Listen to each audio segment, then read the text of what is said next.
Salut à tous, bienvenue dans cette nouvelle vidéo. Nono est avec nous, salut Nono. Salut Sacha. Nono, t'as tout connu au PSG comme moi, mais toi t'as connu encore plus de choses parce que t'es supporter depuis la création du Paris Saint-Germain.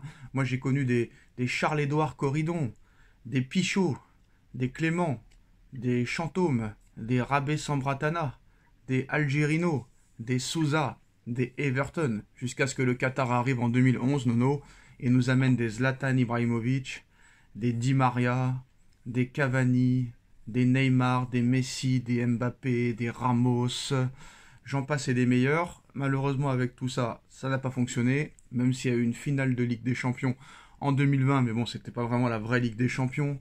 Pas de match aller-retour, terrain neutre, pas de public, et des équipes très très très faibles. Il y a eu des demi-finales de Ligue des Champions, certes, mais avec les investissements qu'il y a eu, on ne peut pas dire que ça a été une franche réussite au niveau européen, Nono. Et depuis quelques années, le Paris Saint-Germain commence à moins recruter de stars. Ça recrute toujours avec autant d'oseille, mais la politique de stars a été mise de côté. Et on a vu que déjà Paris a vendu 15% de ses parts il y a 2 ans à un fonds d'investissement américain. 15% c'est quand même déjà pas mal. Et j'avais déjà dit à l'époque, Nono, que quand tu vends déjà 15%, ça veut dire que tu commences à partir tout doucement. Peut-être pas tout de suite, mais tout doucement. Tu prépares le terrain. Là, on a vu aussi l'année dernière qu'ils ont vendu, enfin non, l'été dernier, qu'ils ont vendu 1 ou 2% à Kevin Durant, la star de la NBA. Donc ça monte à 16 et 17. Et là, on apprend, Nono, information, l'équipe. Voilà, on vous la met derrière, comme ça, il n'y a pas de mytho.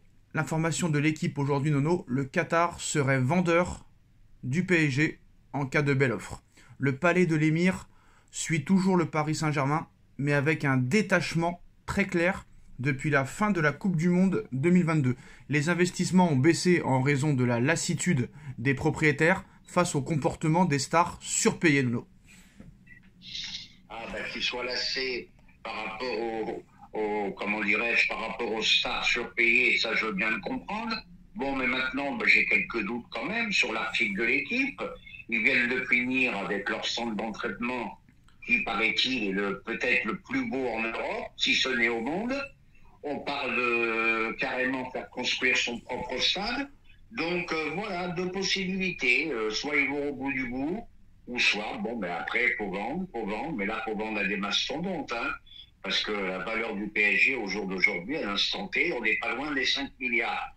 Donc, à boire et à manger, à suivre, à voir. Alors malheureusement, Nono, il n'y a pas vraiment de déclaration sur le futur acheteur, même si on sait que ce sera du très très lourd parce que Paris, ça vaut entre 4 et 5 milliards, comme tu l'as dit. Donc si quelqu'un achète, ce sera un mastodonte. Moi, je vais te dire la vérité, Nono, je ne serais pas contre. Si bien sûr, c'est un poids lourd qui rachète.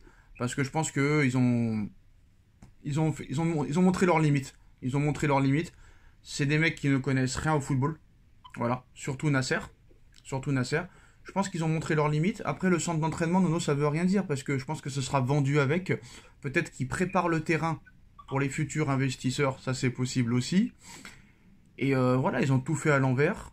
Après, Nono, n'oublie pas, hein, une vente c'est très très long. Tu parles de vente en 2024, ça peut se faire en 2029 ou en 2030. Donc, tu as le temps de voir venir.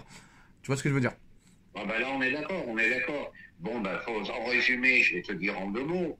Bon, ben, le PSG s'aperçoivent, ça a été une réussite économique, parce que le PSG est connu partout dans le monde, des boutiques partout dans le monde.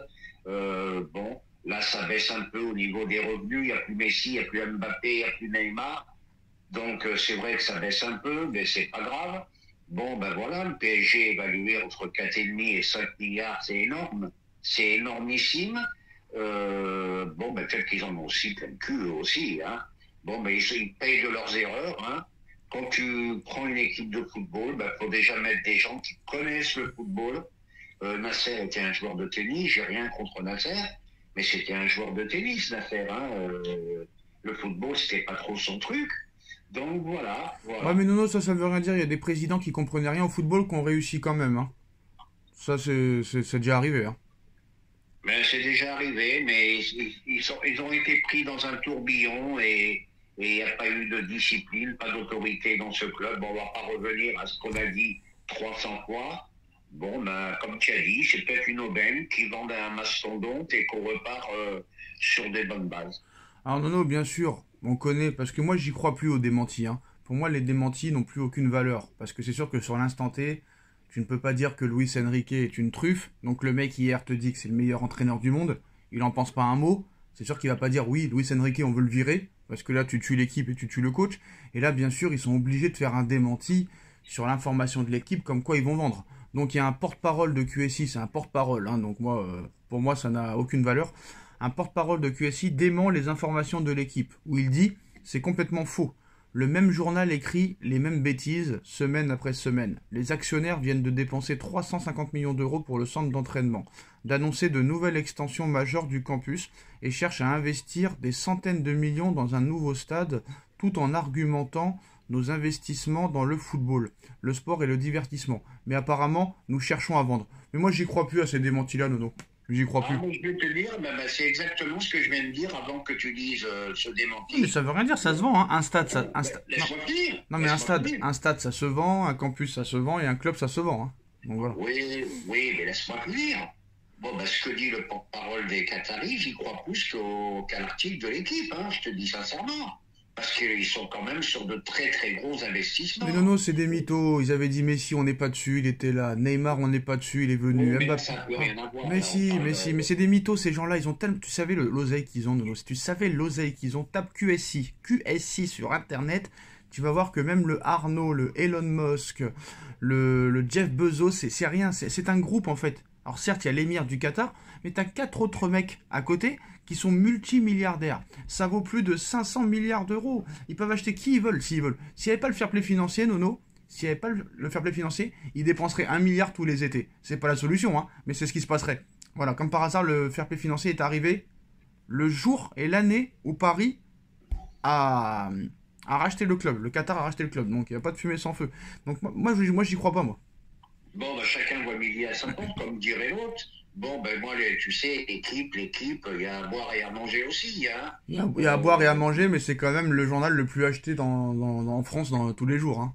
Donc, oui, ils sont seuls. Ils risquent pas d'être les moins achetés, hein. Dans le sport, il y a là, que, hein. Là, j'avoue, tu m'as tué, Nono. À chaque fois qu'il y a de la concurrence, voilà. Donc, ils sont seuls, ils ont tout ce qu'il faut pour pas dire ce qu'ils veulent. Et il n'y a pas de concurrence pour eux non plus. Mais voilà, je sais pas si je t'ai tué, mais c'est sûr que... oui, il n'y a pas de concurrence. Il y a pas de concurrence. Je t'ai eu, là. Tu vois, j'ai un courir. Je t'ai eu. Il n'y a pas de concurrence. Mbappé sera l'invité de Mouloud Achour le 8 décembre pour un numéro exceptionnel de Click. Est-ce qu'on va savoir quelques trucs? Bon, voilà, maintenant on se retrouve avec Mouloud Achour. Qu'est-ce qu'il a à voir dans le football, Mouloud Achour, Click, Canal+. Eh ben écoute, voilà, ça va de mal en pis, voilà. Puis Hanouna se mêle du football, Mouloud Achour se mêle du football, et ben écoutez, hein, je comprends que je fais pas de but, moi. Moi, je comprends que je fais pas de but, hein. Et il paraît qu'aussi, hier, les supporters ont fait un communiqué, comme quoi le PSG c'était le Parc des Princes, et que s'il y avait un nouveau stade, ils n'iraient pas dans le nouveau stade. C'est pas vraiment... Attends. C'est pas vraiment une perte, vu l'ambiance qu'il y a à tous les matchs, hein. Non, je vais leur dire aux supporters du CUP. J'ai lu une petite interview de Pierre Ménès que je ne savais pas, qui disait que le Parc des Princes, il y a déjà eu des très gros problèmes au niveau du toit. Le Parc des Princes vieillit très très mal, a besoin de beaucoup de travaux. Donc voilà, je me mets à la place des Qataris. Soit la mairie elle vend et les Qataris feront les travaux, soit la mairie ne vend pas.